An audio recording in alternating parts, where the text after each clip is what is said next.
দুই দীর্ঘশ্বাসের মধ্যিখানে মৃত্যু আমি তোমাকে জন্মাতে দেখেছি। ভাস্কর লিখেছিলেন তার এপিটাফ কবিতায়। ভাস্কর চেয়েছিলেন তার মৃত্যুর পর একটি আড্ডায় তার বন্ধুরা যেখানে আড্ডা মারছেন সেখানে মিলিত হবেন।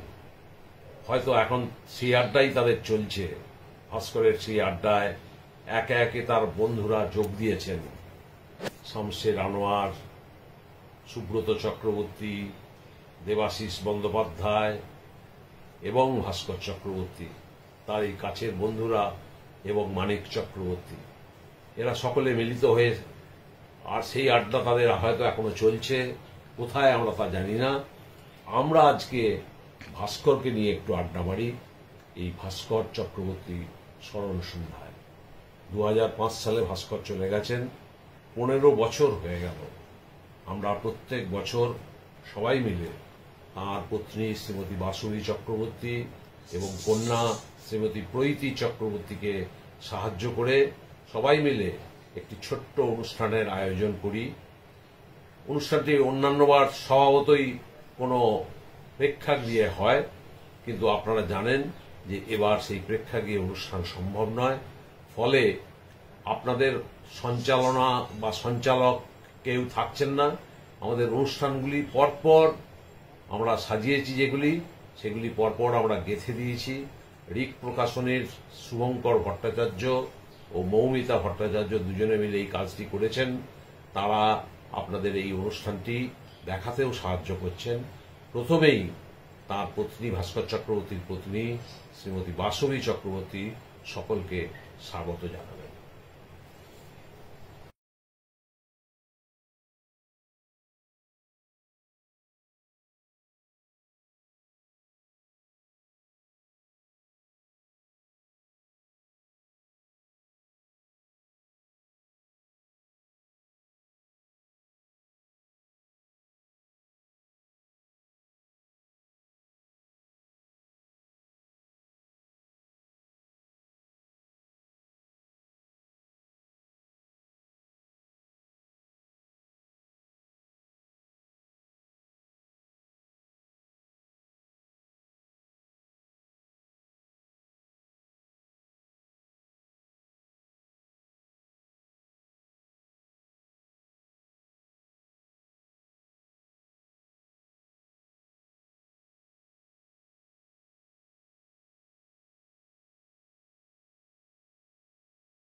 নমস্কার, শুভ সন্ধ্যা।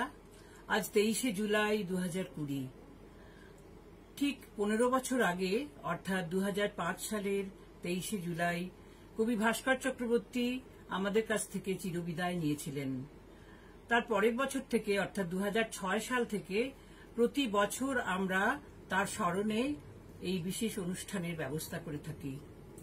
এবারেও তার ব্যতিক্রম নয়।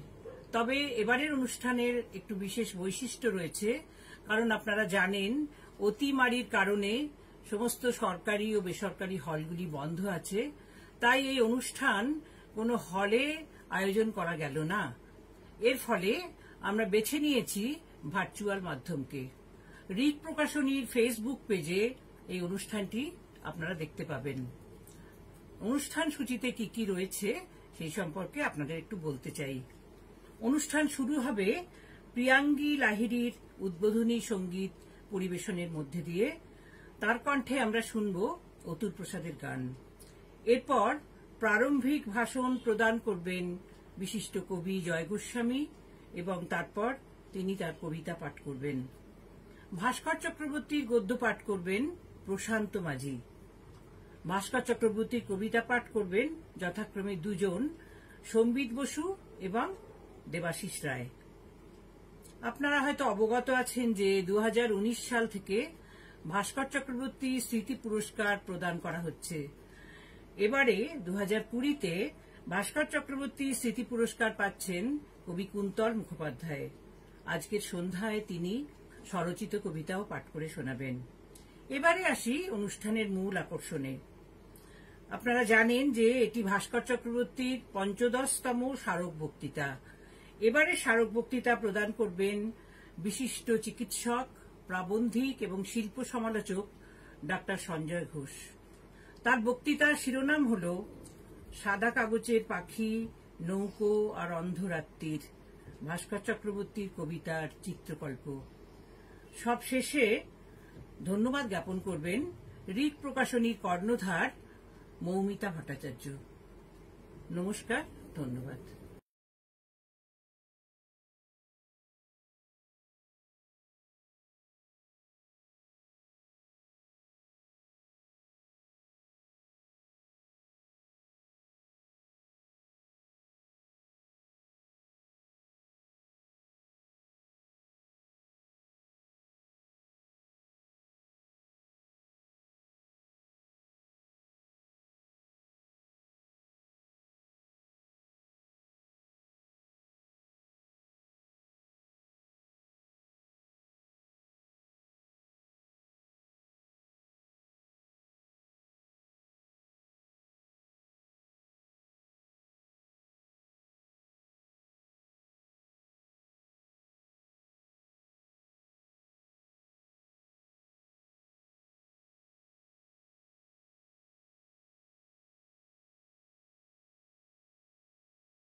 বধুয়ার নীদ নাহি আঁখি পাতে,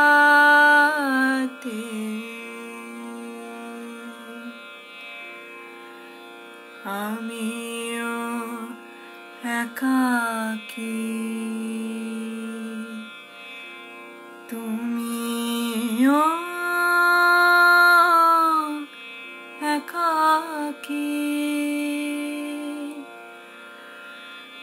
আজি বাদল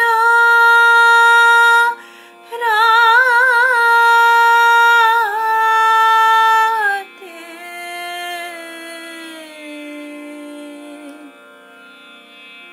নীদ নাহি আঁখি পাতে,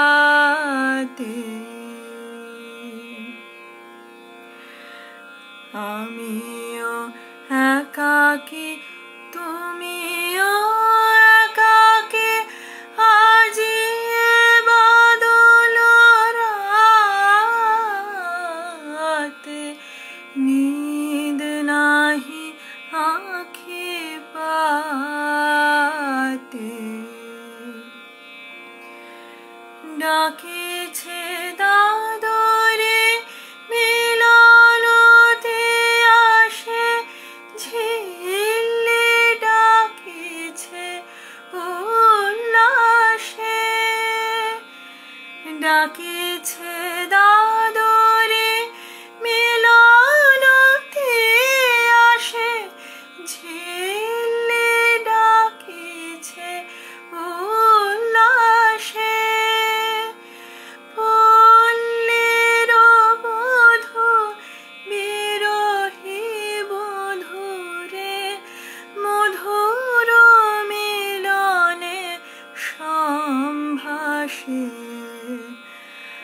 আমার যে সাধ বরষার রাত, আমার যে সাধ বরষার রাত, কাটাই নাথের সাথে, নীদ নাহি আঁখি পাতে, আমিও একাকী, তুমিও একাকী। আজি বাদল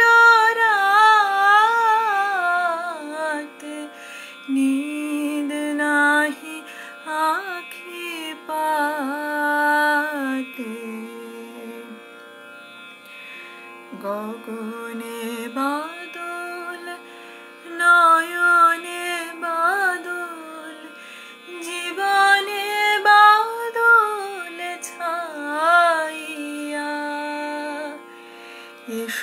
হে আমার বাদলের বধূ, চাতকিনী আছে চাহিয়া। গগনে বাদল, নয়নে বাদল, জীবনে বাদল ছাইয়া।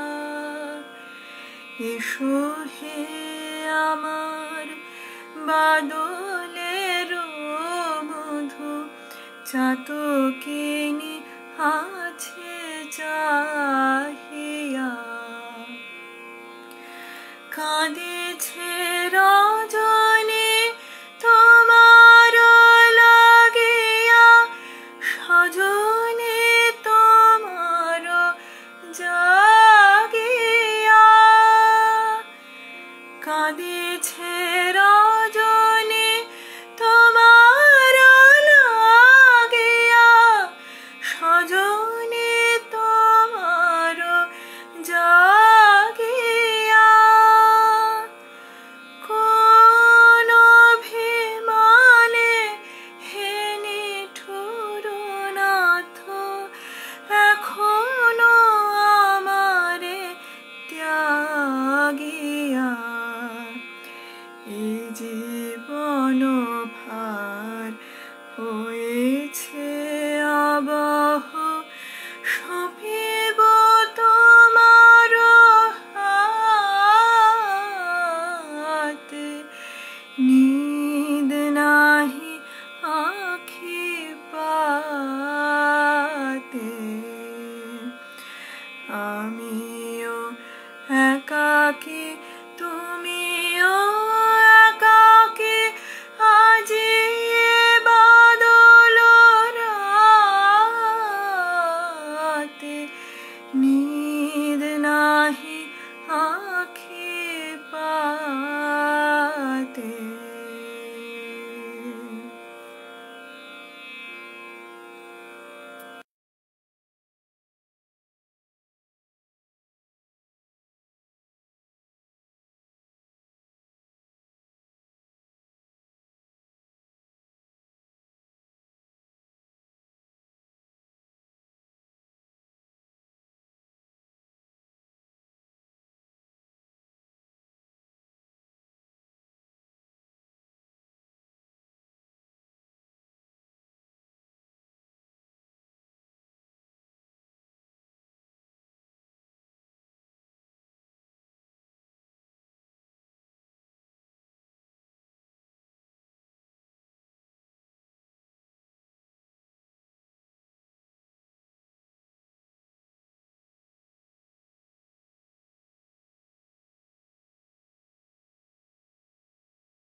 নমস্কার। আজকে আপনারা যারা কবি ভাস্কর চক্রবর্তীর সম্পর্কে দু চার কথা আমার মুখে শুনবেন, তারা নতুন কিছু কথা ভাস্কর সম্পর্কে জানতে পারবেন এমন আশা করবেন না। কারণ আমার বিশ্বাস আপনারা যারা এই কথাগুলি শুনছেন তারা সকলেই ভাস্কর চক্রবর্তীর দুখণ্ড কবিতা সমগ্র পাঠ করেছেন এবং ভাস্কর চক্রবর্তীর প্রয়াণের 15 বছর পর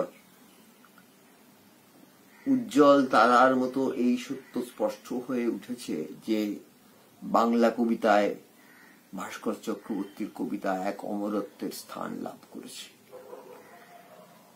আমি দু একটি কথা বলবো, একটু পুরনো কথা। ভাস্কর চক্রবর্তীর প্রথম কবিতার বই শীতকাল কবে আসবে সুপর্ণা কত সালে বেরোয় তা আপনারা সকলেই জানেন, 1971 সালে। আমি ঠিক 10 বছর পেছনে ফিরে যাই। অর্থাৎ ভাস্কর যখন তার এই কবিতার বই লিখছেন এবং বার করছেন, প্রকাশ করছেন 71 সালে, তার ঠিক 10 বছর আগে, 10 বছর আগে এবং সেই 10 বছর সময় ধরে কি ঘটছিল বাংলা কবিতায় 1961 সালে বেরোয় শক্তি চট্টোপাধ্যায়ের হে প্রেম হে নৈঃশব্দ নামক প্রথম বইটি, যা ভাস্করের প্রথম বইয়ের ঠিক 10 বছর আগে প্রকাশিত। তারপর শক্তির একের পর এক বই বেরোতে থাকে। ধর্মে আছো, জিরাফেও আছো, সোনার মাছি খুন করেছি, পাড়ের কাঁথা মাটির বাড়ি এবং হেমন্তের অরণ্যে আমি পোস্টম্যান। 71 সালে ভাস্করের বইটি বেরোয়। ঠিক তার আগের বছর 1970 সালে শক্তির চতুর্দশপদী কবিতাগুলি বেরোয়। 60-এর দশকের কথা বলছি আমি। 60-এর দশকে বুদ্ধদেব বসুর মরচে পড়া পেরেকের গান নামক উজ্জ্বল কাব্যগ্রন্থটি প্রকাশ পায় এবং সেই সময়ই বেরোয়, কাছাকাছি সময়ই বেরোয় বিষ্ণুদের স্মৃতিসত্তা ভবিষ্যৎ নামক বই। সুভাষ মুখোপাধ্যায়ের কাল মধুমাস নামক বইটিও 60-এর দশকেই প্রকাশিত। শঙ্খ ঘোষের নিহিত পাতাল ছায়া প্রকাশিত হয় 1967 সালে।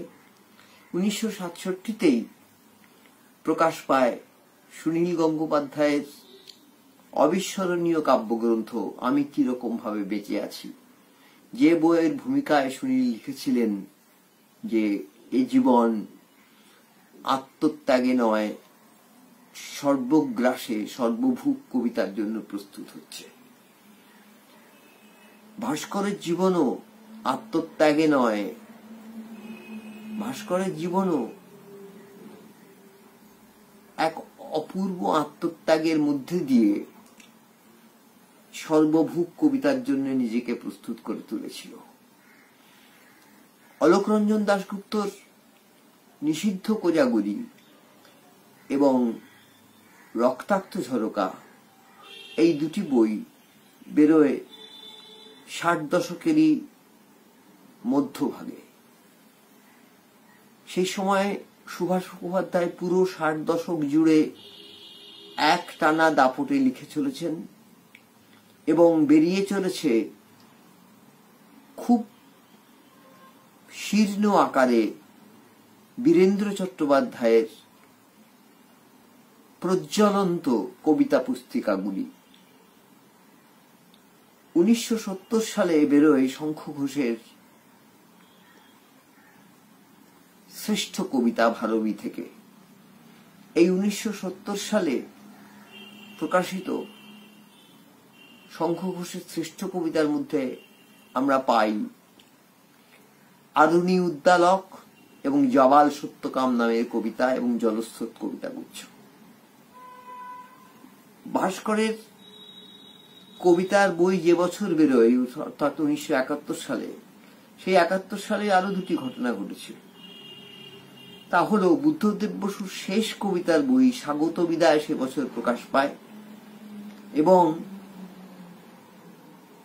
আল মাহমুদের 14টি কবিতা নিয়ে সোনালী কাবিন নামক একটি সনেট সংকলন মিনিবুক আকারে প্রকাশ করেন সন্দীপন চট্টোপাধ্যায় এবং সেই বই দ্রুত হাতে হাতে ঘুরে দুষ্প্রাপ্য হয়ে যায়।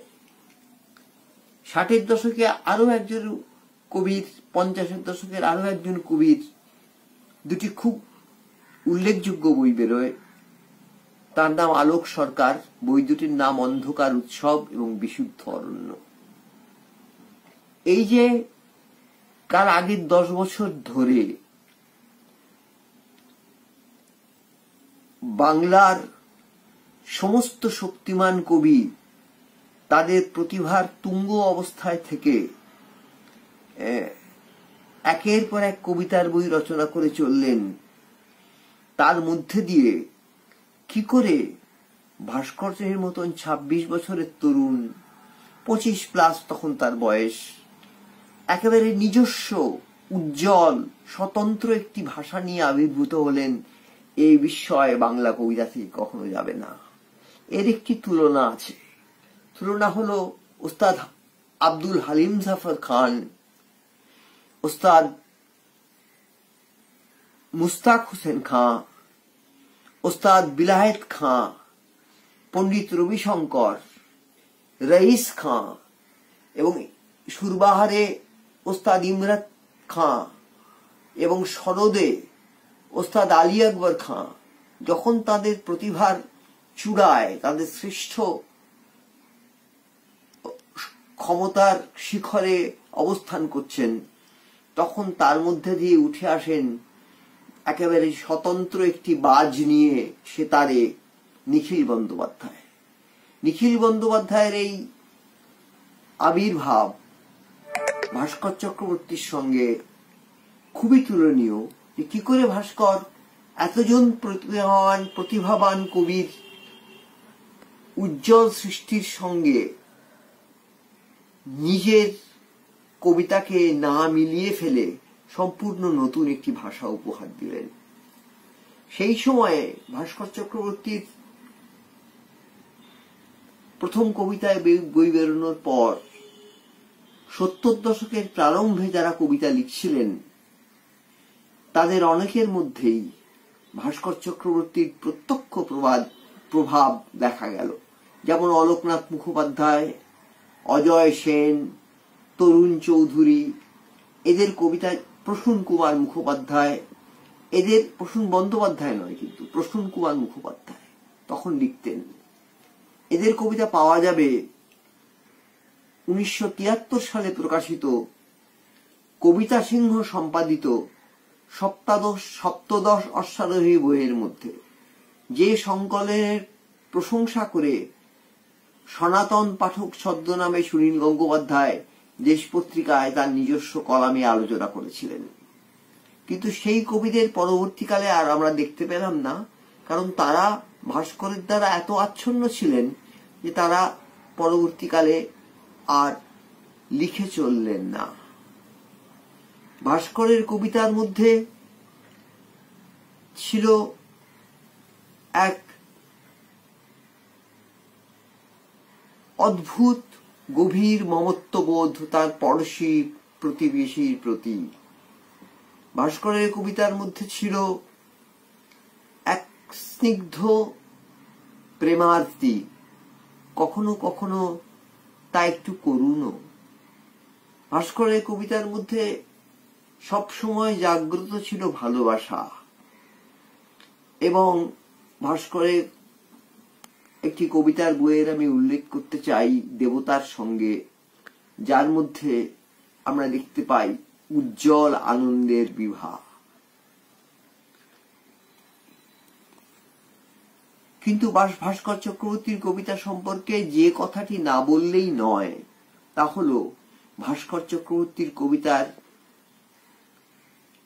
কেন্দ্রে ছিল একটি খাঁটি বিষাদ। এই বিষাদ শব্দটিকে আমি এইভাবে বলতে চাই যে আজকাল বা সম্প্রতি আমরা কবিতার মধ্যে এটা দেখতে পাই যে যা প্রথম থেকে শেষ পর্যন্ত থেকে গিয়েছে তা হলো গভীর বিষাদ। এই বিষণ্ণতা কারোর প্রতি দোষারোপ করে না। আর মন খারাপ বা বিষণ্ণতার কথা যখন অনেক সময় আমরা অন্যদের কবিতায় পড়ি তখন দেখতে পাই সেই মন খারাপ তৈরি হচ্ছে এক ধরনের গা জ্বালাকে ছদ্মবেশ পরানোর জন্য। আমি কিছু একটা প্রাপ্য বলে ভেবেছি, কিন্তু সেই প্রাপ্য আমার হাতে আসেনি, তাই আমার ভেতরে একটা গা জ্বালা তৈরি হয়েছে। সেই গা জ্বালাকে আমি বিষণ্ণতার বা মন খারাপের ছদ্মবেশ পুরিয়ে প্রকাশ করছি, ক্রোধকে বিষাদের ছদ্মবেশ পুরিয়ে হাজির করছি। এইরকম আমরা কবিতার মধ্যে অনেক সময় দেখতে পাই। কিন্তু ভাস্করের কবিতায় যে বিষাদ তা গভীর এবং খাঁটি বিষাদ।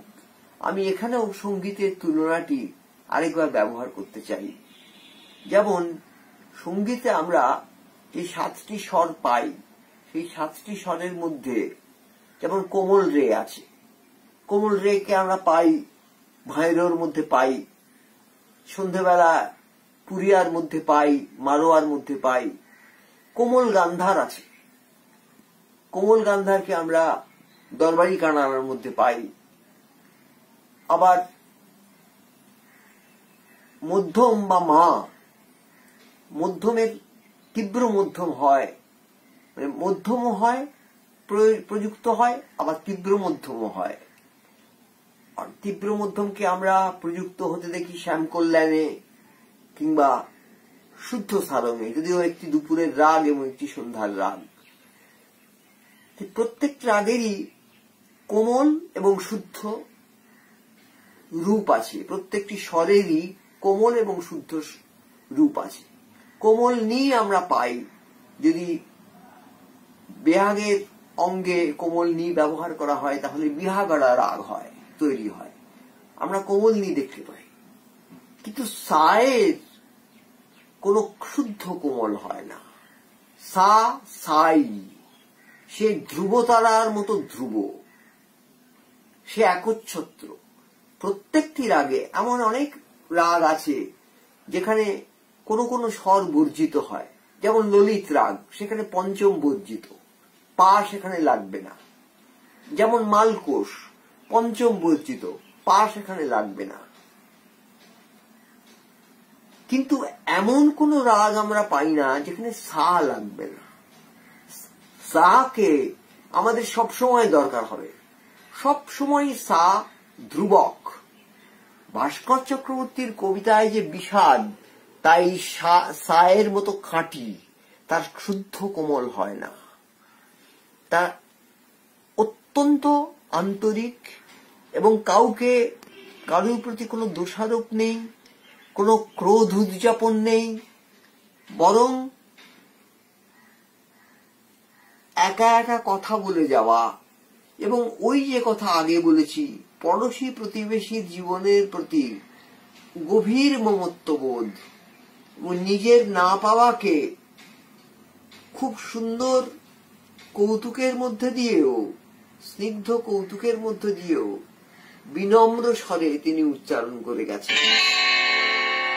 ভাস্কর চক্রবর্তী যখন তার শেষ কবিতার বইটিতে এসে পৌঁছলেন, তখন দেখা গেল তিনি তার কবিতার মধ্যে আবার নতুন একটি ফর্ম উদ্ভাবন করলেন। এরকম একটি নতুন ফর্ম তিনি উদ্ভাবন করেছিলেন তার দ্বিতীয় কবিতার বইতে, এসো সুসংবাদ এসো। সেই বইয়ের মধ্যপর্বে যে কবিতাগুলি ছিল সেগুলি সবই ছিল অক্ষরবৃত্ত ছন্দে লেখা এবং লাইনগুলি মাঝখান থেকে ভেঙে পরের লাইনে গিয়ে জ্যোতি নিচ্ছিল। ভাস্কর এখানে অক্ষরবৃত্ত ছন্দ প্রয়োগের কাজে এসো সুসংবাদ এসো বইয়ের মধ্যপর্বে কবিতাগুলিতে শ্বাস নিয়ে কাজ করেছেন। শ্বাস হচ্ছে ছন্দের জন্মভূমি। এই শ্বাসকে উনি নিয়ন্ত্রণ করছেন। পাঠক তার কবিতা পড়তে গিয়ে সেই শ্বাসের নিয়ন্ত্রণ বুঝতে পারে যে একটি লাইন ভেঙে পরের লাইনে গিয়ে একটি জ্যোতি নিল, কেমন ভাবে নিল। লাইনগুলো ভাঙা ভাঙা ছোট ছোট কবিতা, কিন্তু প্রত্যেকটা কবিতার মধ্যে ওই শ্বাসকে নিয়ন্ত্রণ করা, যা ছন্দের মাতৃভূমি, উৎসভূমি, সেইটি ভাস্কর জানতেন। অর্থাৎ ভাস্কর ছন্দকে খুব গভীরভাবে ভেতর থেকে জানতেন, কিন্তু তিনি বেশিরভাগ কবিতা রচনা করেছেন ছন্দমুক্ত অবস্থায়। আমি ভাস্কর সম্পর্কে যে কথাগুলি বললাম তা নিশ্চয়ই আপনারা অনুভব করেছেন, এর মধ্যে নতুনত্ব কিছু নেই। আমি এখন ভাস্কর চক্রবর্তীর কয়েকটি কবিতা আপনাদের পড়ে শোনাচ্ছি। এই কবিতাগুলি আমি ভাস্কর চক্রবর্তীকে নিয়েই লিখেছি। ভাস্কর চক্রবর্তীর প্রয়াণ সংবাদ যখন আমার কাছে এসে পৌঁছল, তখন আমি স্থির করলাম যে আমি ভাস্কর চক্রবর্তীকে শ্মশানে দেখতে যাব না। তার যে দেবদূতের মতো উজ্জ্বল হাসি মুখ আমার মনে আছে, সেই হাসি মুখের মধ্যে কোনো ছায়া পড়তে আমি দেব না, তাই আমি যাইনি। কিন্তু আমি কবিতা লিখেছি তাকে নিয়ে। এবং তিনি 23শে জুলাই প্রয়াত হন। আমি 25শে জুলাই থেকে কবিতা লিখতে শুরু করি। আমি মোট 45টি কবিতা ভাস্কর চক্রবর্তীকে নিয়ে লিখেছি এবং তা নিয়ে একটি বইও আছে আমার, ভাস্কর চক্রবর্তী স্মরণে নামে। আমি সেই বই থেকে কয়েকটি কবিতা আপনাদের পড়ে শোনাচ্ছি। 25শে জুলাই ভোর। সে কোন মোমবাতি জ্বলত সারা রাত ছাদের উপরে, জীবন ঝড়ের পর ঝড়ে এসে পড়ে।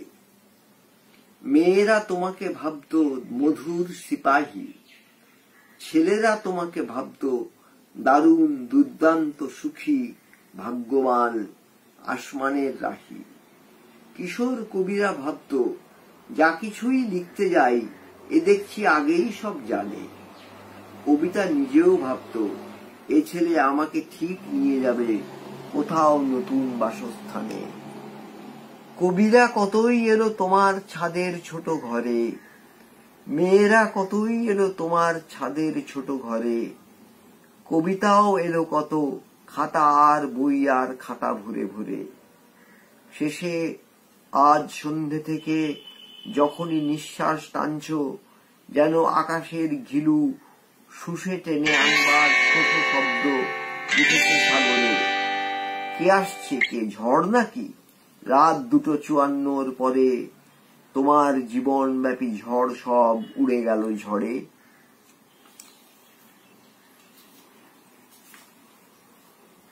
25শে জুলাই সকাল। জ্বলে পুড়ে মরা কোনো ধুকে ধুকে জ্বলা কোনো ফুল আজীবন বয়ে নিয়ে এলে। ব্যাগ তো নিতে না সঙ্গে, জামায় বুকের কাছে পকেটে ঢোকাতে। ধুকে ধুকে জ্বলা আর জ্বলে পুড়ে মরা সেই ফুল কি যেন খেয়াল বসে বার করে এনেছিলে হাতে। আমরা স্তম্ভিত হয়ে দেখলাম জামার নিচে হাড় নেই, পাঁজরা নেই, ফুসফুসে ফুলের ঝাঁকো নেই। সেখানে রক্তাভ এক কাঁকড়া 10 পায়ে আটকে আছে। 25শে জুলাই দুপুর। মৃত্যুর সময়ে কেউ ছিল কি তোমার শয্যা পাশে? তোমার দেবতা তুমি নিজেই তো, আর কেউ নয়। সেই কুলহারা রাত্রে ভেসে যেতে যেতে একবার পিছনে তাকিয়েছিলে, তবু ঝাপসা চোখ তো দেখেনি জলের এপারে লোকালয়। আলো জ্বলছে দূরের বাড়িতে, জেগে বুঝি বসে আছে পাঠক তোমার। 25শে জুলাই দুপুর। তোমার মেয়েকে আমি দেখিনি এখনো।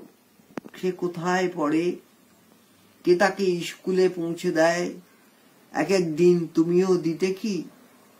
তোমাকে দেখবো না আর। এখন রাস্তায় স্কুলের পোশাক পরা যে কোনো বালিকা মুখে তোমার মেয়ের মুখ ভেসে চলে যায়। 27শে জুলাই রাত্রি।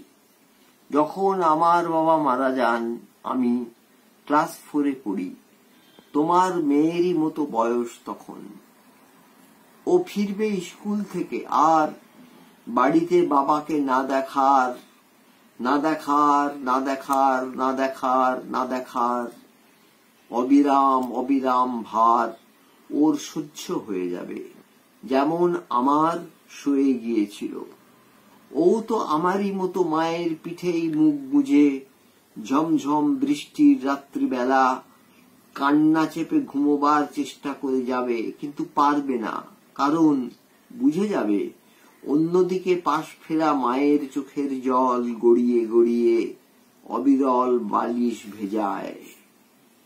এই রকম চলতে চলতে দেখো তুমি তোমার মেয়েও কিরকম তাড়াতাড়ি বড় হয়ে যায়। মা, আপনার মেয়েকে আমি একবারের বেশি তো দেখিনি, আপনার কাজের দিন ছাড়া। সেদিন বাড়িতে কত লোকজন, কত ক্রিয়াকর্ম, পূজা পাঠ। ওর মুখে দেখেছিলাম সেদিন আমার ভাইকেই। মায়ের শ্রাদ্ধের দিন ভাই ঘুরে বেড়াচ্ছিল ওই রকম মুখে। এখন আমাকে প্রায়ই আপনার পাড়ায় যেতে হয়। মাঝে মাঝে ইচ্ছে করে এখনো আপনার বাড়ি যেতে। ভাবি যাই, মনে মনে বসি পিতৃহারা কিশোরীর পাশে। বলি, আমি কে জানিস? আমি জল। তোর যা যা কষ্টের কথা কাউকে বলিসনি এতদিন, আয় মা আমার কাছে, এবার মন খুলে সব বল। শেষ যে কবিতাটি পড়ছি তার নাম সকাল। সকাল। আর মাত্র দুটো লিখলে সকাল হবে। আজ মেঘের থেকে খুলে আনলাম বাজ, এই যে নাও ধরো। তোমায় সবাই চিনত, তুমি দাঁড়িয়ে থাকতে অঙ্গারের গাছ। বাজ বিদ্যুৎ যতই আসুক, এখন তোমার আঁচড়তি লাগবে না, এখন তোমার সকাল হওয়াই কাজ। আর একটা কথা বলি, ভাস্কর চক্রবর্তীর সঙ্গে 1978 থেকে 1991 পর্যন্ত আমার খুব গভীর সম্পর্ক ছিল। তিনি আমাদের বাড়িতে অনেকবার এসেছেন, আমি তার বাড়িতে গিয়েছি। 91 সালে আমি চাকরি জীবনে প্রবেশ করি এবং সংসার জীবনে প্রবেশ করি। তারপর থেকে তার সঙ্গে আমার ব্যস্ততার কারণে নিয়মিত দেখা হতো না, কিন্তু যখনই দেখা হতো এবং 78 থেকে 91 যখনই দেখা হয়েছে, আমার মনে হয়েছে যেন আমি সকালবেলার সামনে দাঁড়িয়েছি। এমন একজন মানুষ যার মধ্যে এক বিন্দু প্রতিহিংসা নেই, এমন একজন মানুষ যার ভিতরে এতটুকু ঈর্ষাবোধ নেই। ওই যেটা বললাম, সা যেমন সাই, তেমনি খাঁটি বিষাদ তার মধ্যে ছিল, আর ছিল স্নিগ্ধ আনন্দ। আমি ভাস্কর চক্রবর্তীর স্মরণে আজকে আপনাদের সামনে কথা বলতে পারলাম। যারা আমাকে ডাকলেন, তাদের এই সুযোগ দিলেন কথা বলার, তাদের আমি আমার আন্তরিক কৃতজ্ঞতা জানাই।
নমস্কার। এতক্ষণ আপনারা জয় গোস্বামীর প্রারম্ভিক ভাষণ এবং তার কবিতা পাঠ শুনলেন। তার বলার পর জয় গোস্বামী আমাকে জানিয়েছেন যে এই যন্ত্র ব্যবহারে তার অস্বস্তির জন্য কোনো কারণে তিনটি সংযোজন তার বক্তব্যের সঙ্গে বাদ পড়ে গেছে। সেগুলি আপনি আমাকে জানিয়েছেন, আমি আপনাদের জ্ঞাতার্থে সেগুলির উল্লেখ করছি। অর্থাৎ তার প্রারম্ভিক ভাষণের সঙ্গে এগুলিকে যোগ করে নিতে হবে। তার যে প্রথম ভুলটি হয়েছে, তিনি জানিয়েছেন উৎপল কুমার বসুর চৈত্রে রচিত কবিতা এবং পুরী সিরিজ কাব্যগ্রন্থ দুটি বাংলা কবিতায় খুবই গুরুত্বপূর্ণ, যা 60-এর দশকেই প্রকাশ পায়। আরও একটি অবিস্মরণীয় বই ওই 60-এর দশকেই প্রকাশ পায়। বইয়ের নাম ফিরে এসো চাকা, লেখকের নাম বিনয় মজুমদার। এত সব গুরুত্বপূর্ণ কাব্যগ্রন্থের ভেতর দিয়ে চলতে চলতে ভাস্কর কিভাবে খুঁজে পেলেন তার নিজের কাব্য ভাষা, ভাবলে অভিভূত হতে হয়। দ্বিতীয় ভুল, হাংরি আন্দোলন, যেখানে খুব সক্রিয়ভাবে যুক্ত ছিলেন মলয় রায়চৌধুরী, শৈলেশ্বর ঘোষ, ফাল্গুনী রায়, অরুণেশ ঘোষ। জয় জানিয়েছেন তার তৃতীয় ভুল হয়েছে শ্রুতি আন্দোলনের অনুল্লেখ, যে আন্দোলনে যুক্ত ছিলেন মৃণাল বসু চৌধুরী, পুষ্কর দাশগুপ্ত, সজল বন্দ্যোপাধ্যায় ও পরেশ মণ্ডল। এত সব বৈচিত্র্যের মধ্যে দিয়ে বাংলা কবিতায় অগ্রসর হচ্ছিল 60-এর দশক। অথচ এসব পার হয়ে ভাস্কর সৃষ্টি করেছেন এক অনন্য কাব্য ভাষা। তার কবিতায় তারপর থেকে সারা জীবন আমাদের অভিভূত করে রাখলেন ভাস্কর। এই তিনটি সংযোজন আমি আপনাদের জানালাম জয় গোস্বামীর বক্তব্যের সঙ্গে। এবার আমি ভাস্করের গদ্য অংশের একটুখানি পড়ে শোনাবো। আপনারা জানেন যে ভাস্কর কবিতা লেখার পাশাপাশি গদ্যও লিখেছেন অনন্য ভাষায়। তার 2-3টি গদ্য গ্রন্থ রয়েছে। তার মধ্যে একটি লেখা একটু অংশ আমি পড়ে শোনাই আজ। পাখি সব করে রব। এটি পড়ছি এই কারণেই যে আমরা একসময় কমল কুমার মজুমদার স্মারক বক্তৃতা চালু করেছিলাম তার জন্মদিনে, কমল কুমার মজুমদারের জন্মদিনে। প্রত্যেক বছর 17ই নভেম্বর অনুষ্ঠানটি হতো। 2003 সালে, অর্থাৎ ভাস্কর চলে যাওয়ার ঠিক 2 বছর আগে 17ই নভেম্বর তাকে আমরা আহ্বান জানিয়েছিলাম সেবারে স্মারক বক্তৃতা দেওয়ার জন্য। ভাস্কর এই লেখাটি পড়েছিলেন কবিতা বিষয়ে, পাখি সব করে রব। কবিতার মানুষ থেকে নিজেকে সরিয়ে রাখা সে খুবই শক্ত ব্যাপার একটা। দিন এমনই এসেছে, পাশের বাড়ির লোকটা কিভাবে বেঁচে আছে আমরা জানি না, জানতে চাইও না। শুধু পৃথিবীর গুটি কয়েক কবি যাদের আমরা অকাজের বলি, তারাই, আমি 100 বার বলবো, এই অন্ধতা সরিয়ে পৃথিবীকে প্রতিদিন আরো একটু সুন্দর করার কাজে মেতে আছেন। আমরা দেখেছি দেশগুলো অনবরতই ভাগ হয়েছে, আর কবিরা সেই সব দেশ জোড়া দিতে দিতে এগিয়ে চলেছেন। সত্য যখন সুন্দর থেকে আলোয় সরে এসেছে, কবিতা যখন গ্রাম থেকে শহরে, তারও অনেক বছর পরে একদিন আমি বালুরঘাটে কয়েকজন কবি, লেখক বন্ধু, নাট্য বন্ধুদের সঙ্গে আত্রেয়ীর পাশে সকালবেলায় ঘুরে বেড়াচ্ছিলাম। পবিত্রতার একটা গন্ধ আমার মধ্যে শান্ত একটা স্থিরতা উপহার দিয়েছিল। আত্রেয়ীতে নেমে পড়ব কিনা ভাবছিলাম, হঠাৎ এক লেখক বন্ধু আমাকে বলে উঠলেন যে ইতিহাস আমাকে কোনোদিনই ক্ষমা করবে না এবং অনবরত প্রশ্ন করতে থাকবে যে আমার কবিতায় প্রকৃতি কোথায়। আমি একটু বিস্মিতই হয়েছিলাম। আরে সত্যিই তো, প্রকৃতি কোথায়? প্রকৃতি আমাকে এমন সুমধুরভাবে বিপদে ফেলে কোথাও উধাও হলেন আমার কবিতা থেকে।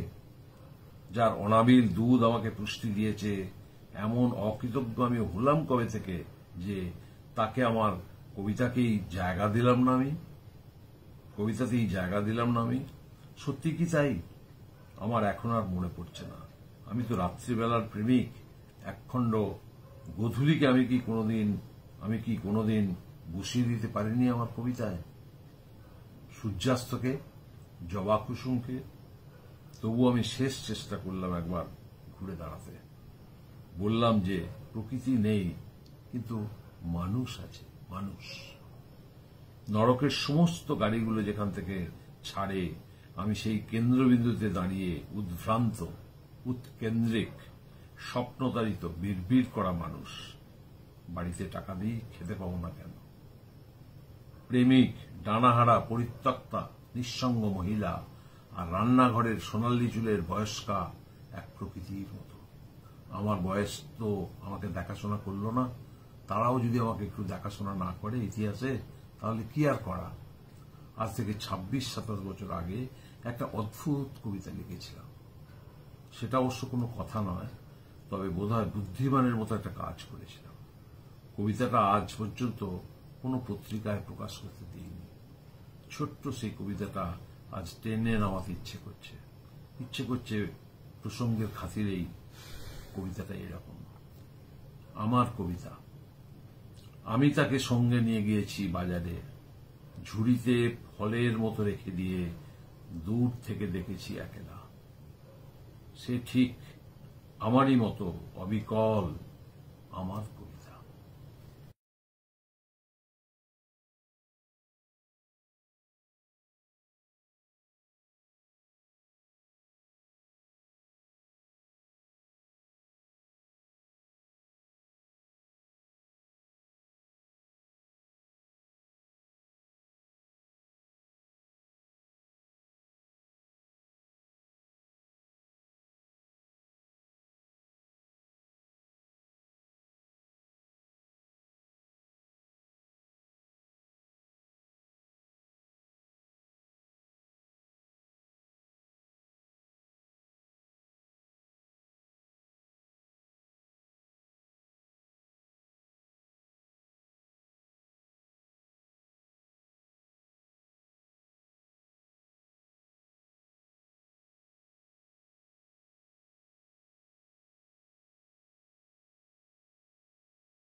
মনে পড়ে সুদূর আয়োডিনের গন্ধ,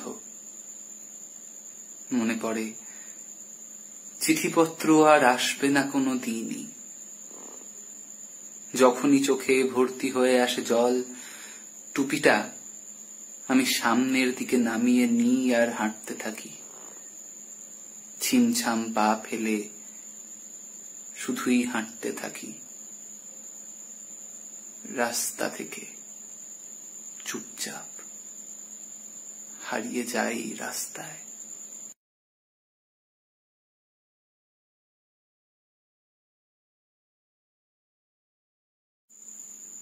তোমারই শিঙের কাছে গুঁড়ি মেরে বসে থাকি।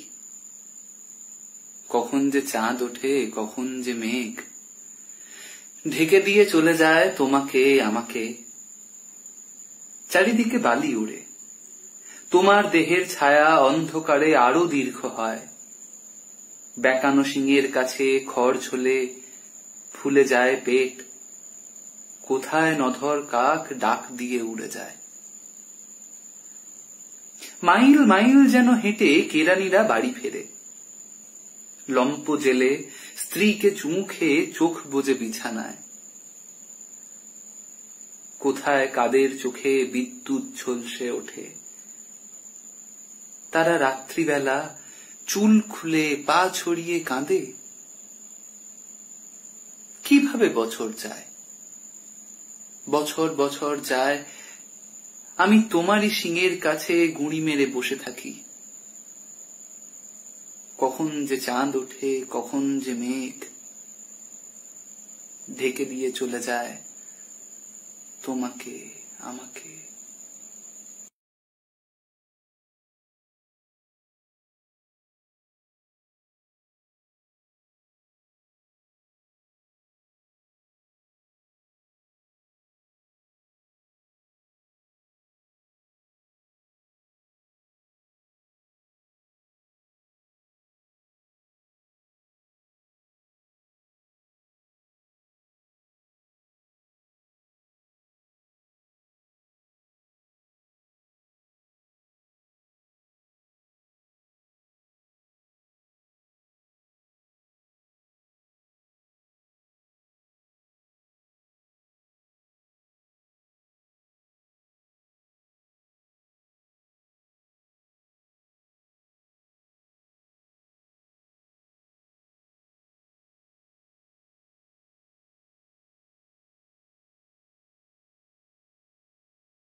নমস্কার।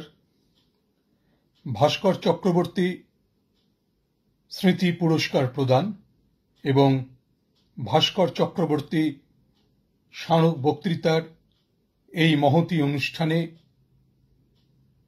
যারা আমাকে আমন্ত্রণ জানিয়েছেন সেই ভাস্কর চক্রবর্তী স্মারক কমিটিকে আমার ধন্যবাদ এবং কৃতজ্ঞতা।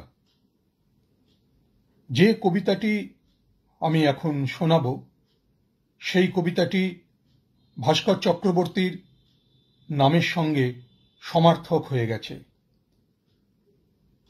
বাংলা কাব্য সাহিত্যের সেই বিখ্যাত কবিতাটির নাম শীতকাল কবে আসবে সুপর্ণা।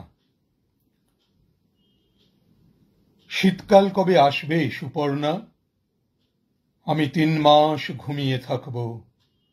প্রতি সন্ধ্যায় কে যেন ইয়ার্কি করে ব্যাঙের রক্ত ঢুকিয়ে দেয় আমার শরীরে। আমি চুপ করে বসে থাকি। অন্ধকারে নীল ফানুস উড়িয়ে দেয় কারা। সারা রাত বাজি পোড়ায়, হই হল্লা, তারপর হঠাৎ সব মোমবাতি ভোজবাজির মতো নিভে যায় একসঙ্গে। উৎসবের দিন হাওয়ার মতো অন্যদিকে ছুটে যায়। বাঁশির শব্দ আর কানে আসে না। তখন জল দেখলেই লাফ দিতে ইচ্ছে করে আমার। মনে হয় জলের ভেতর শরীর ডুবিয়ে মুখ উঁচু করে নিঃশ্বাস নিই সারাক্ষণ।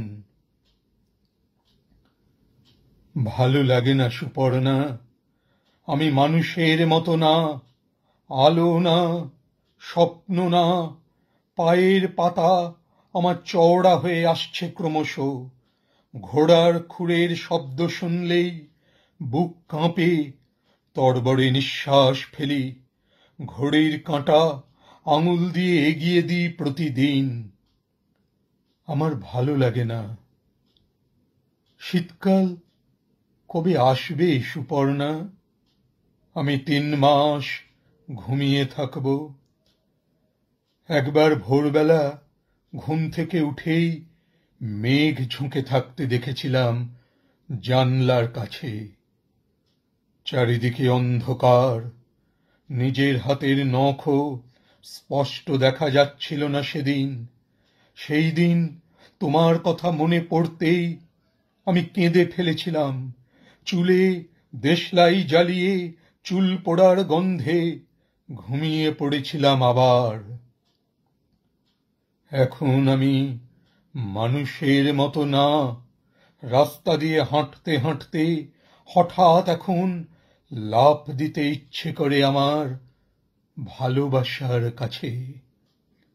দীর্ঘ 3 মাস আর মাথা নিচু করে বসে থাকতে ভালো লাগে না। আমি মানুষের পায়ের শব্দ শুনলেই তড়বড়ে নিঃশ্বাস ফেলি এখন। যেদিক দিয়ে আসি সেদিকেই দৌড় দিই।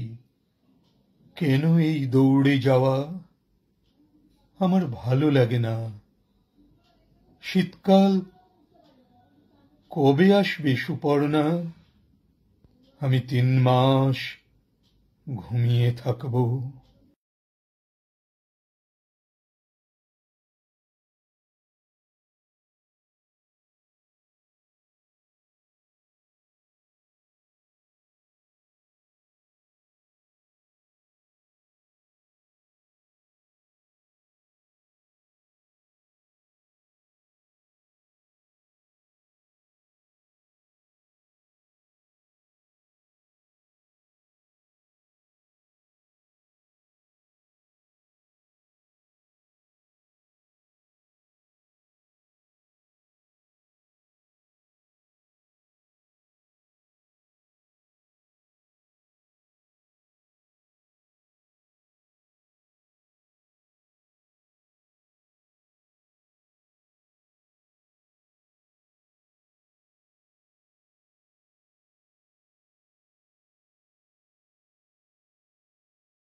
নমস্কার। বর্ষোন্মন্দ্রিত এই বিকেলে ভাস্কর চক্রবর্তী স্মৃতি পুরস্কারের অনলাইন অনুষ্ঠানের জন্য আমি আমার কবিতা নিয়ে এসেছি। ভাস্কর চক্রবর্তী স্মৃতি পুরস্কারের জন্য যাঁরা আমায় মনোনীত করেছেন তাঁদের আমি আমার অন্তরের কৃতজ্ঞতা জানাই। তাকে প্রণাম জানিয়ে আমার কয়েকটি লেখা নিবেদন করছি। লেখাগুলি নির্জনতা 11 মাইল কাব্যগ্রন্থ থেকে।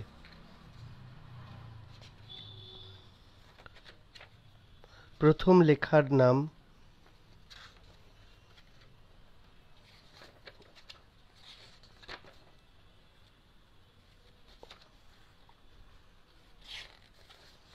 ভূমিকা।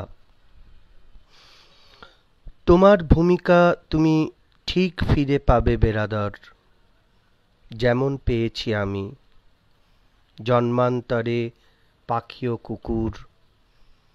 কখনো বা হয়ে গেছি হিংস্র শেয়ালের ধূর্ত স্বর। 32 দাঁতের দলে যূথতায় ক্রোধে ও বর্ষণে নিজেরই হিংসার কোনো স্বগতোক্তি জেগে ওঠে। তাই অভয়ারণ্যের ছবি পশু রক্ত আঁকি মনে মনে। সে অরণ্যে ফোটেনি কি উপেক্ষার তীব্র সাদা ফুল? জলের মুখের কাছে আসেনি কি লাজুক হরিণ? অস্ত সূর্যে সায়রের জলতলে বিচ্ছিন্ন শিমুল। ফিরে পেতে হবে সব বেরাদর, শিকারী কার্তুজ, শত্রু পতনের শব্দ, বনশেষে শান্ত চাঁদবাড়ি।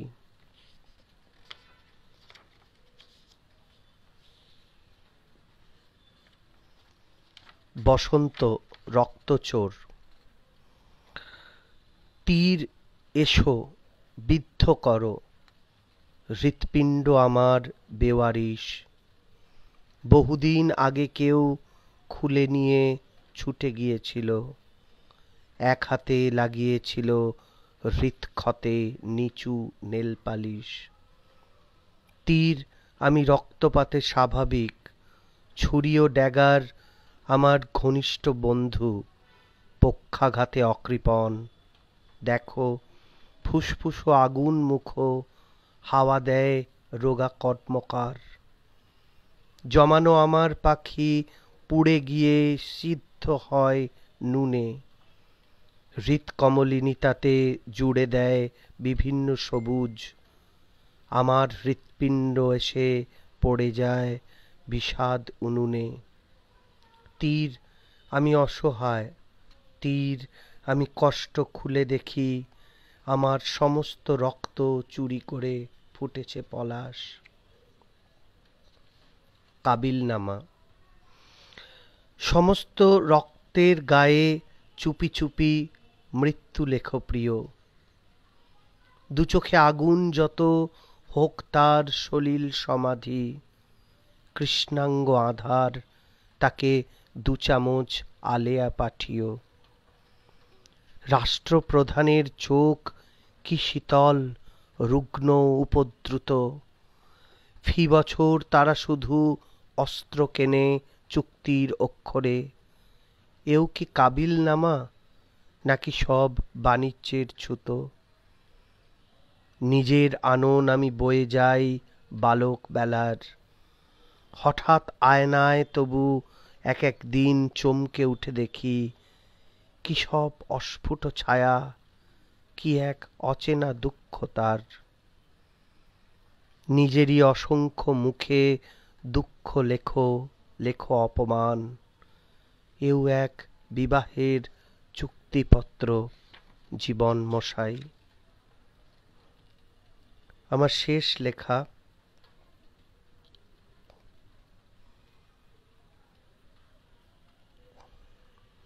দাও। আমরা যারা বিষণ্ণতায় হেরে গেলাম রুগ্ন নদী, আমরা যারা বাস্তবতায় চিরকালের মূক বধির, আমরা তারা হেঁটে বেড়ায় সমস্ত দেশ সমস্ত গ্রাম, পায়ের তালু নোংরা ফাটা, হাঁটতে হাঁটতে এসেছিলাম। ঘর ভুলেছি স্বদেশ আমার শেরশাহ সুরির রাস্তা ধরে, মুম্বাই আর দিল্লি থেকে হাঁটতে হাঁটতে একটি ভোরে দেখতে পেলাম হাজার হাজার ফুল ফুটেছে সদ্যজাত। লাঠি পেলাম, লাথি পেলাম, কোথাও বাড়ি পেলাম না তো। নতুন স্বদেশ দাও আমাদের, নতুন স্বদেশ, নতুন স্বদেশ। নমস্কার।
শুভ সন্ধ্যা, সবাইকে নমস্কার।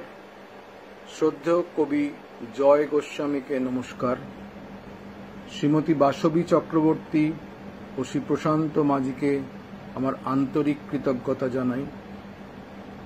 প্রতিবিম্ব, ভালো বই, দশমিক ও ঋক প্রকাশনীকে ধন্যবাদ।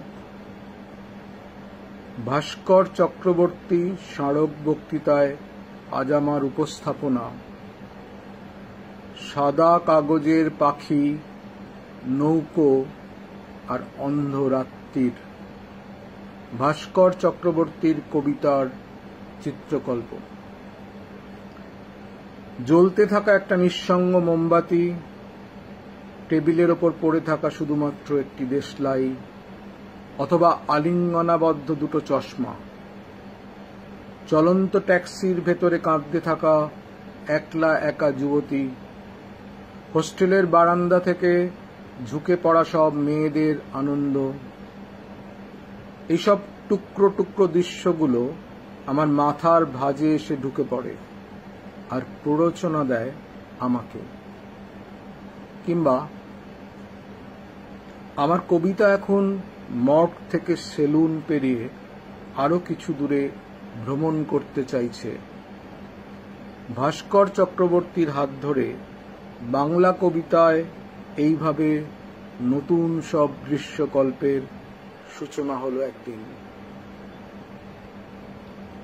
হোরেস খ্রিস্টপূর্ব 20 সালে লিখছেন, কিছু সৃষ্টি আকর্ষণ করবে তার খুব কাছ থেকে দাঁড়িয়ে দেখলে, আর কিছু করবে অনেক দূর থেকে। কবিতা আর চিত্রকলা দুয়ের জন্যই এটা সত্য।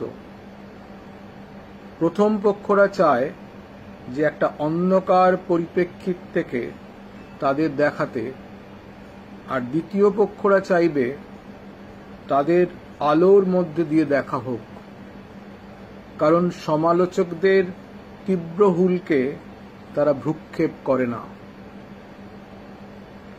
প্রথম পক্ষরা একবারই হয়তো আনন্দ দেবে, দ্বিতীয় পক্ষেরা আনন্দের উৎস হয়ে থেকে যাবে অনন্তকাল।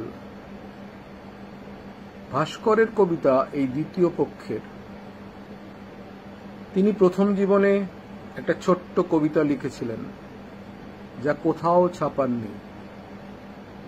হোরেসের কথাই যেন মূর্ত হয়ে আছে তাঁর এই এপিটাফে।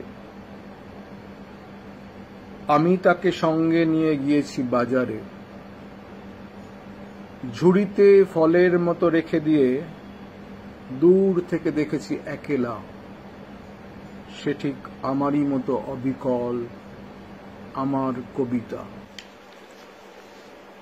ভাস্কর চক্রবর্তীর কবিতায় এদিক ওদিক ছড়িয়ে থাকে অজস্র রঙের চিহ্ন।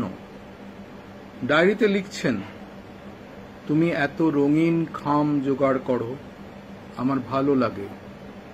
আমি পেরে উঠি না, যদিও রং আমি কতই না ভালোবাসি। সেই রঙে প্রাইমারি কালারেরই প্রাধান্য। ওগো পাখির পালক, সাদা নীল সবুজ বাতাসে তুমি কবে এসে আবার পড়ে থাকবে আমার বুকের ওপর। কিংবা আজ সন্ধ্যাবেলা গাঢ় জবা ফুলের সামনে ঝুঁকে পড়েছিলাম একটু হলে, একজোড়া গম্ভীর লাল চোখ। ফবিস্তের মতো রঙের গুরুত্ব তার কাছে অপরিসীম। কখনো কখনো অবশ্য শুধু সাদা কালো রঙেই কবিতা লেখেন তিনি। দেখে এলাম কালো বুট জুতোর ভেতর ঘুমিয়ে রয়েছে সাদা ইঁদুর। প্রাইমারি রঙের মধ্যে নীলের প্রতি তার প্রবল আকর্ষণ আর দুর্বলতা। নীল জামাশুদ্ধ মেয়েটাও হঠাৎ হারিয়ে গেল অন্ধকারে। আমার কঠিন মুখ নীল হয়ে রইল কিছুক্ষণ। বা নীল রঙা পাখি এক গলিতে আকাশে ছেড়ে দিয়ে উবে গেল। কিংবা আমরা একদিন নীল রঙের 7টা ঘোড়া দেখতে পাব। পৌরাণিক বিশ্বাসে স্বর্গ হচ্ছে নীল, মানুষের আত্মাও নীল। ভাস্কর কি নীলের মধ্যে দিয়ে সেই স্বর্গ খুঁজতেন যা স্যারিডন তাকে দিতে পারত না? জ্যামিতিক মতে নীল রং হল বৃত্তাকার।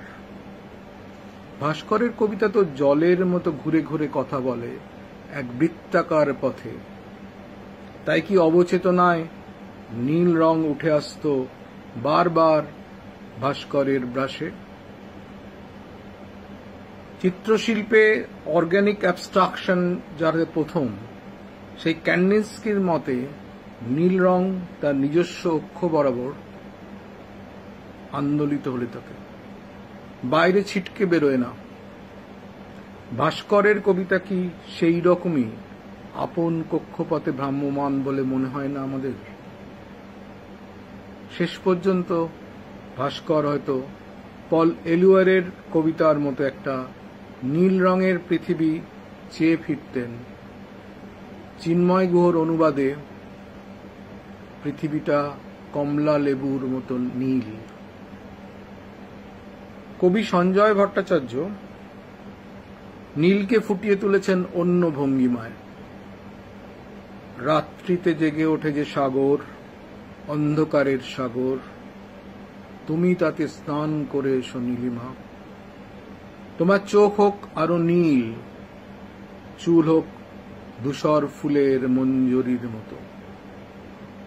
সঞ্জয় ভট্টাচার্য নীল রঙের মেটাফিজিক্যাল গভীরে ডুব দিতে গিয়েছেন, যেখানে ভাস্কর নীল রঙকে ধরতে চাইছেন এক জ্যামিতিক বিমূর্ততায়। অভিজ্ঞ কালারিস্টের মতো ভাস্কর কালো আর লাল রঙকে কি গভীর অনুভূতি দিয়ে এঁকে রাখছেন। কালো কালির ওপর লাল কালির মর্মান্তিক কাটাকুটি। কালো একটা ছেলে রক্তাক্ত ধান খেতে ঘুমিয়ে আছে। কবিতাটা তিনি লিখছেন 2000 সালের মে মাসে, রাজনৈতিক খুন জখমের পরিবেশে। কালো কালি দিয়ে লেখা এক খাতায় লাল কালি দিয়ে সংশোধন করতে করতে। আদিম শিল্পেই লাল রঙের ব্যবহার সবচেয়ে বেশি। রবীন্দ্রনাথের ছবিতে এই লাল রং যখন তীব্র মনস্তাত্ত্বিক সংকেত জানাতে থাকে, ভাস্করের কবিতায় সেই লাল রং সন্ত্রাসের সূচক হয়ে থাকে। সঙ্গীতের প্রতি ভাস্করের আকণ্ঠ তৃষ্ণা আমরা জানি, তাই বেটোফেনের সেই আশ্চর্য মন্তব্য বি মাইনর হল ব্ল্যাক কি, যেন ভাস্করের কবিতায় কালো রঙের তীব্র ব্যবহারের সূত্রটা আমাদের চিনিয়ে দেয়। তবু ভাস্করের কবিতায় কালো রঙের ব্যবহার যেন সেই ব্রিটিশ শিল্পী টার্নারের অনুভূতির মতো মনে হবে। অস্তগামী সূর্যের আলোয় দাঁড়ানো একটা কালো গরুকে দেখে তিনি বিস্ময়ে বলে উঠেছিলেন, ওর রং তো কই কালো নয়, রক্ত বেগুনি। মানুষই ভাস্করের কাছে শেষ পর্যন্ত প্রাকৃতিক দৃশ্যের উপাদান। ল্যান্ডস্কেপও এক এক সময় তার মনে হয় জীবিত সব নারী, জীবিত সব পুরুষ। আন্তিওনির একটি চরিত্রের মতো তিনিও বিশ্বাস করেন, I prefer men to landscapes. অথচ তিনি কিনে ফেলেন শিল্পী পরমজিৎ সিং এর আঁকা একটি সবুজ নিসর্গ চিত্র এবং টাঙিয়ে রাখেন তার দেয়ালে। হয়তো এই ডাইকোটমির পেছনে কাজ করে যায় পরমজিতের জনমানবীন প্রকৃতির ভেতর থেকে উৎসারিত এক নির্জনতা ও বিষণ্ণতা, যা ভাস্করের পরম কাঙ্ক্ষিত। বিকাশ ভট্টাচার্য তার ছবিতে শিল্পী অ্যান্ড্রু হোয়াইটের মতো বাস্তবকে নির্মাণ করেন সহজ ভঙ্গিতে, অথচ তার মধ্যে চাড়িয়ে দেন নীরব প্রতিবাদের বীজ আর তীব্র শ্লেষ। 70 দশকের নকশাল আন্দোলনের মৃত্যু, হত্যা আর নিষ্ঠুরতা বিকাশকে দিয়ে আঁকিয়ে নেয় তার বিখ্যাত ডল সিরিজ।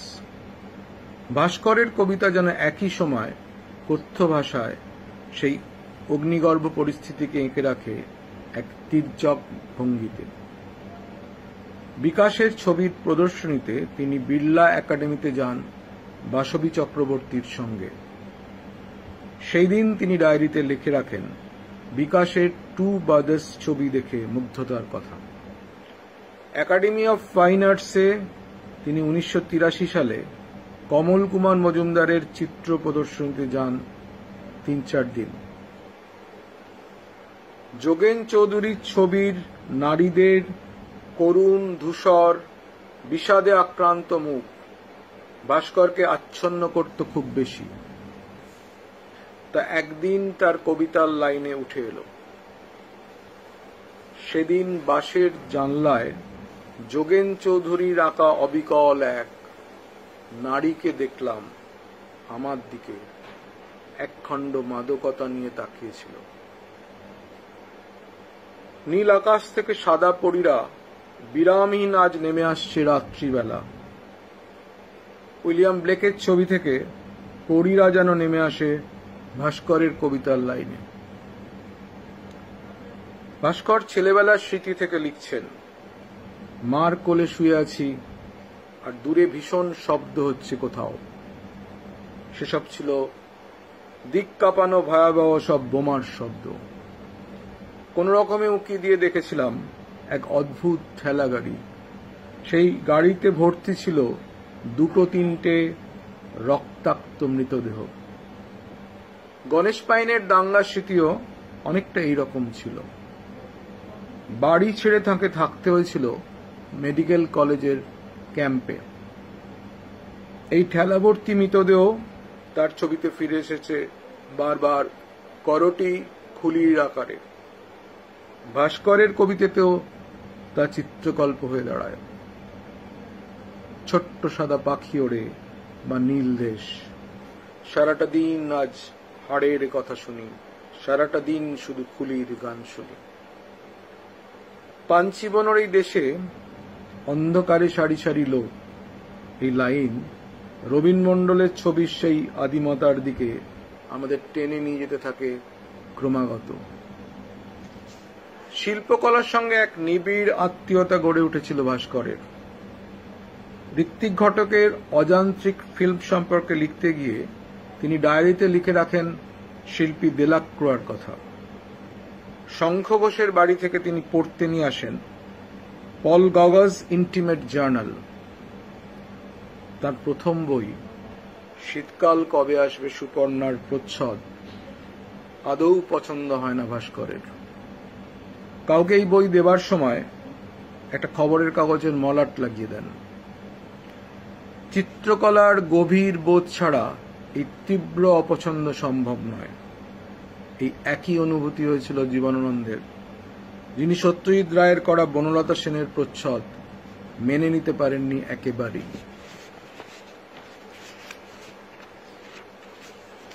অক্ষরও ভাস্করের এক অনিবার্য চিত্রকল্প হয়ে দাঁড়ায়।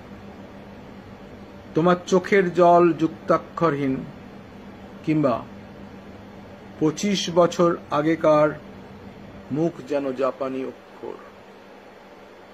পিকাসোর still life with chair caning ছবিতে একটি কাগজ সেটে তাতে লেখা থাকে জে ও ইউ অক্ষর। ব্রাকের ছবিতেও থাকে অক্ষরের বিন্যাস। আর ইদানিংকালের বিখ্যাত শিল্পী ব্যাস্কুয়েট তো অক্ষর দিয়ে সাজিয়ে রাখেন তার পুরো ক্যানভাস। ভাস্করের প্রিয় শখ কলকাতার অলিতে গলিতে ঘুরে বেড়ানো, তার ঘ্রাণ মেখে, তার রহস্য খুঁড়ে খুঁড়ে। শুধু উত্তর কলকাতা নয়, সারা কলকাতার গলিগুলো আমাকে টানে। এই গলি আর রাস্তাগুলোর সঙ্গে আমি একটা আত্মিক টান অনুভব করি।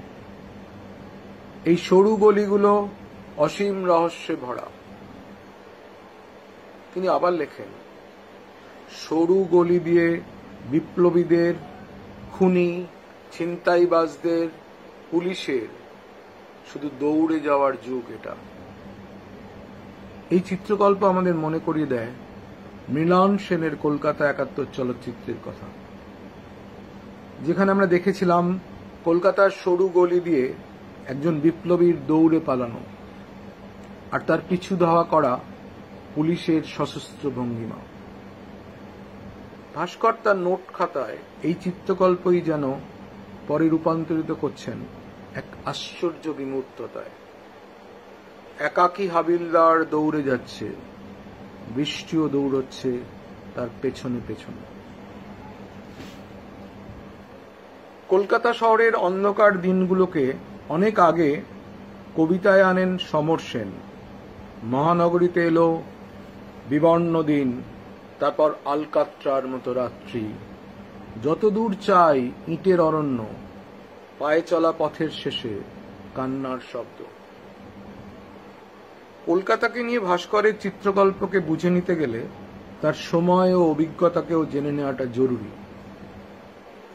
শহরের এদিকটায় 1971 যে গণহত্যাটা ঘটে গিয়েছিল, 2.5 দিন সে সময় বন্ধ ঘরে বসে আমার স্নায়ু বলতে আর কিছুই ছিল না। এই সেই 70 দশক যখন বীরেন্দ্র চট্টোপাধ্যায় লিখছেন, মুন্ডহীন ধড়গুলো আহ্লাদে চিৎকার করে, আর সেই সময় শঙ্খ ঘোষ লিখছেন, ময়দান ভারী হয়ে নামে কুয়াশায়, দিগন্তের দিকে মিলিয়ে যায় রুট মার্চ, তার মাঝখানে পথে পড়ে আছে ও কি কৃষ্ণচূড়া, নিচু হয়ে বসে হাতে তুলে নি তোমার ছিন্ন শির তিমির। ভাস্কর লিখছেন, মুন্ডহীন ধড় আমি, ধড়হীন মুন্ড আমি গড়িয়ে চলেছি 2000 নরকের থেকে এক নকশা কাটা জীবনের পৃথিবীর দিকে। জয় গোস্বামী 1983-তে উন্মাদের পাঠক্রমে লিখছেন, অর্ধমূর্তি রক্তমূর্তি ছাগ মূর্তি ধরে লাশ খুঁড়ছে দক্ষিণে উত্তরে, যা সমস্ত রকম হত্যা লীলার বিরুদ্ধে। গণেশ পাইন এই সময় এঁকে রাখছেন মহাভারতের গুপ্ত হত্যা অবলম্বনে এক অসামান্য চিত্রকল্প, দ্য অ্যাসাসিন। বরানগরের গণহত্যার 10 বছর পরেও ভাস্কর সেটা ভুলতে পারেননি। 10 বছর আগের একদিন, এখন সময় শান্ত, তবু দু একটা কাটা মুন্ডু নড়ে চড়ে ওঠে। আর তিনি লেখেন, 72 থেকে 77 সালের যে দমবন্ধ সময়টার মধ্যে পড়েছিলাম আমরা, সেটা থেকে মুক্তি পেতেই আমি এই সব আঁকড়ে ধরি এই সময়। ভাস্করের সমসাময়িক ও কবি বন্ধু বুদ্ধদেব দাশগুপ্তের দূরত্ব সিনেমাও শুরু হচ্ছে সেই বন্ধা সময়টাকে মনে রেখে। শৈশব থেকে এক প্রখর মৃত্যুবোধ তাকে সারা জীবন কুড়ে কুড়ে খেত। শয়নযান বইতে তার বিবরণ লিখে রাখেন, কৈশোরের সেই কবে এক দুপুর বেলায় পুরনো বাড়ির নোনা ধরা দেয়াল আর অন্ধকার কুলুঙ্গি পেরিয়ে এক মন কেমন করা শান্ত বাথরুম থেকে আমি শুনেছিলাম এক শবযাত্রার চিৎকার ধ্বনি। জীবনে সেই প্রথম আমি অনুভব করেছিলাম মৃত্যু। সেই দুপুর বেলাটাই আমার জীবনটাকে বোধহয় তৈরি করে দিয়েছিল এক টুকরো বিষণ্ণতার ছোঁয়া দিয়ে।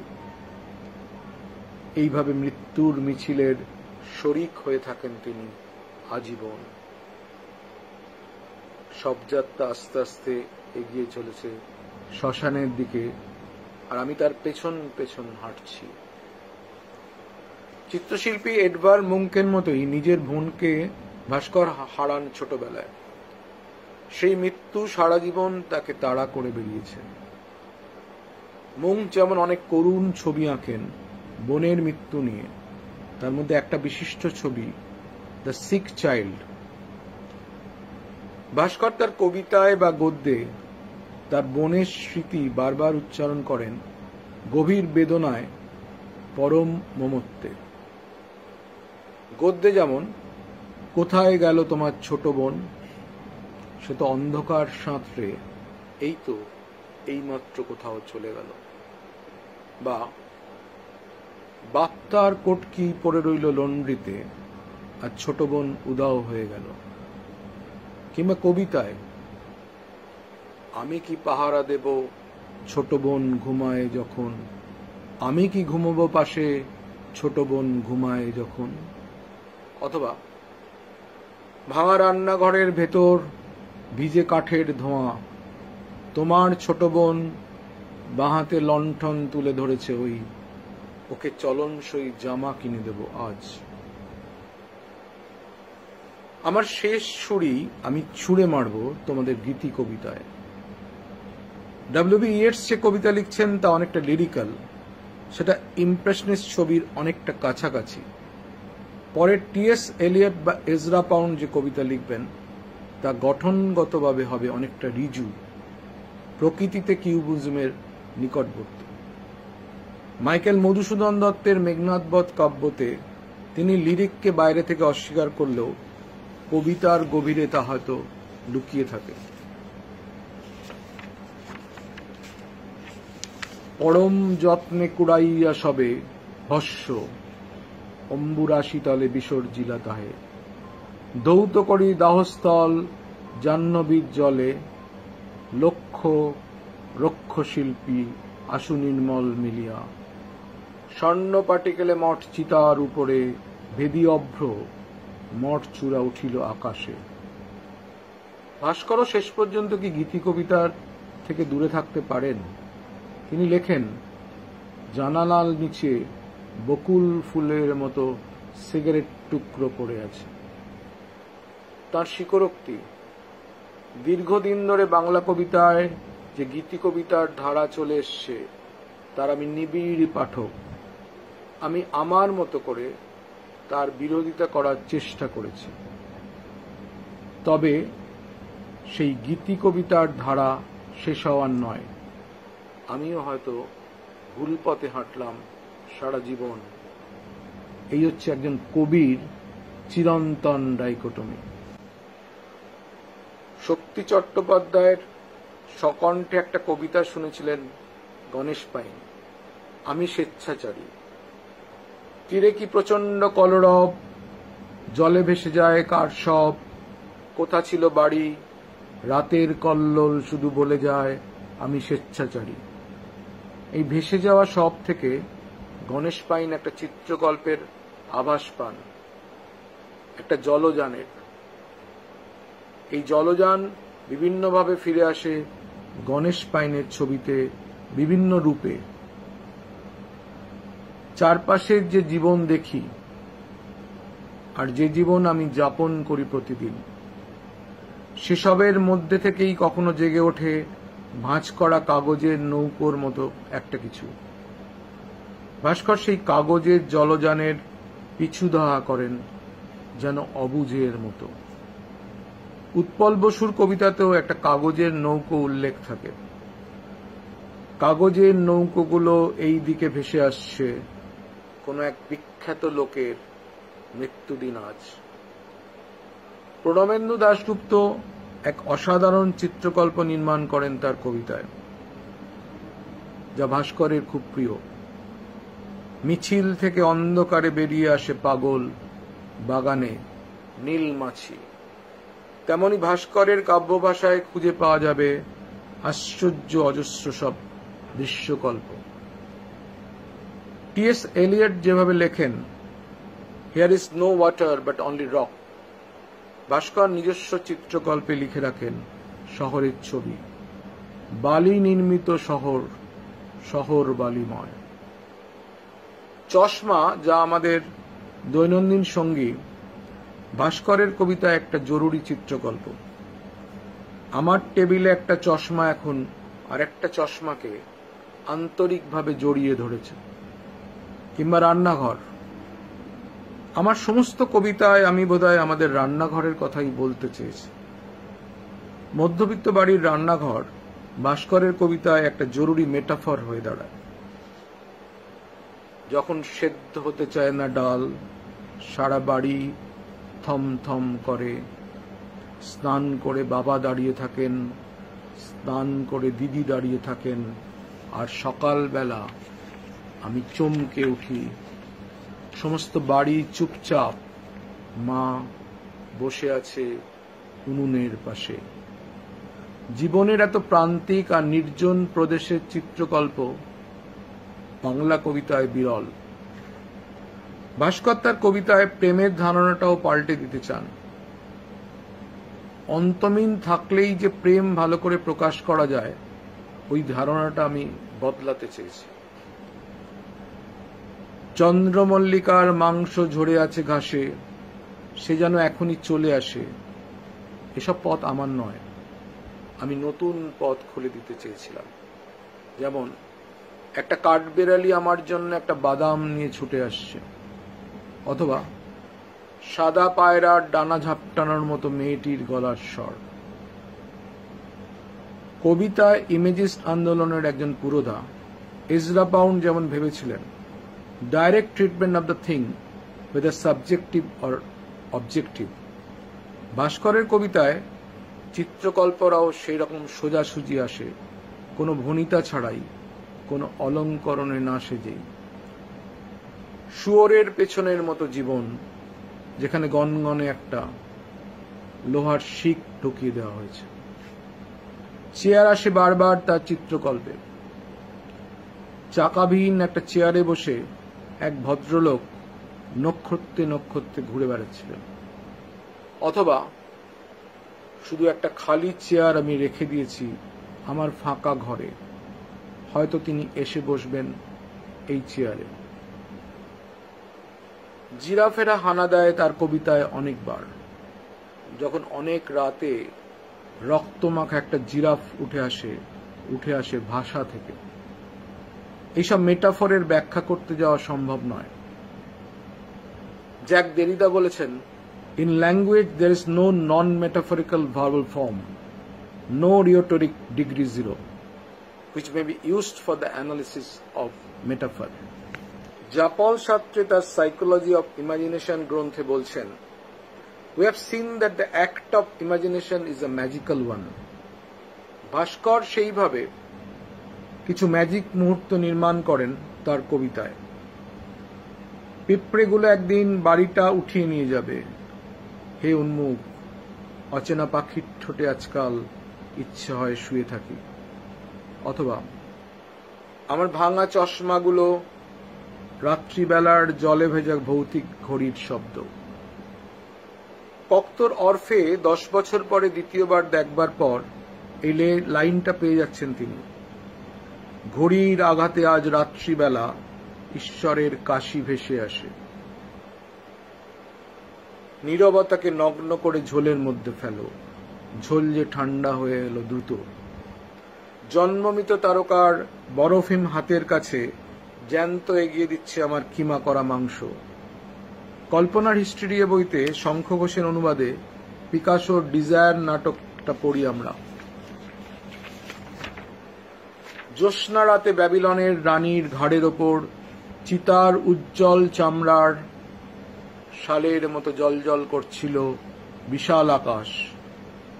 জীবনানন্দের এই তীব্র প্রকৃতিও সুররিয়ালিজম চিত্রকল্পের এক উজ্জ্বল দৃষ্টান্ত।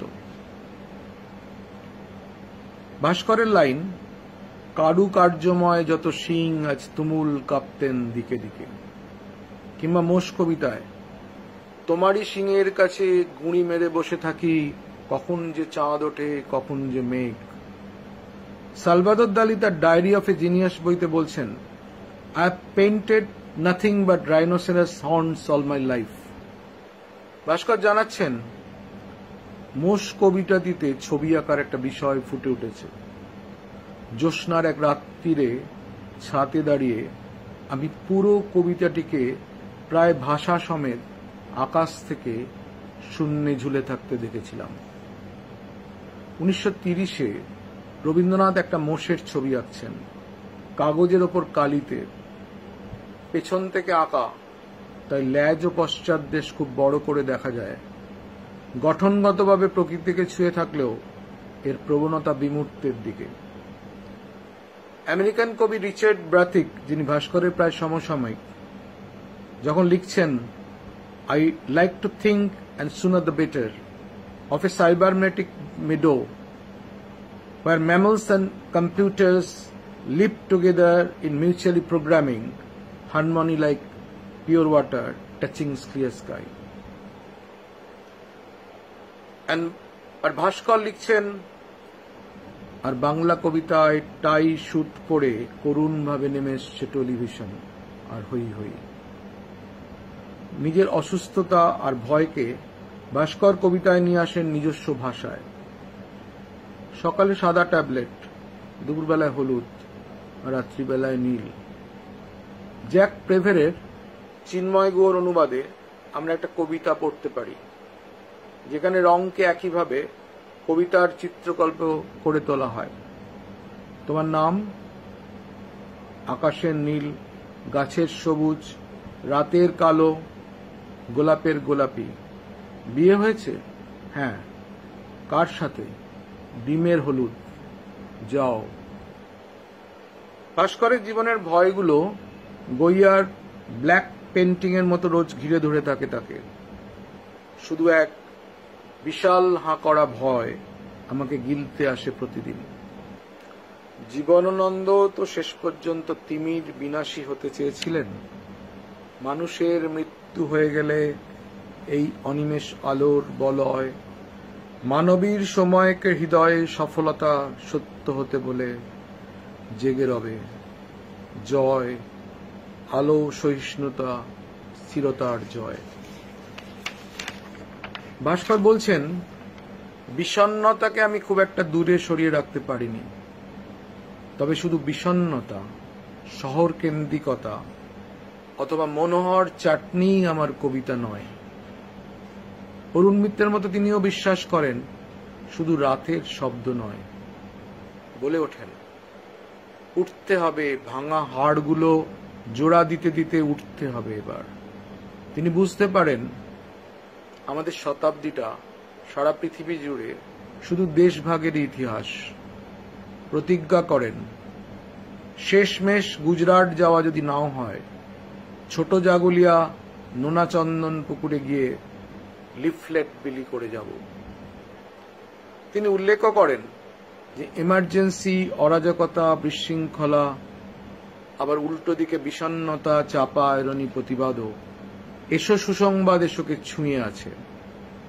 তিনি মনে করেন রাস্তায় আবার সিক্রেট থিম হচ্ছে ম্যালনিউট্রিশন। আমার একমাত্র রাগী কবিতার বই বোধহয় এটাই।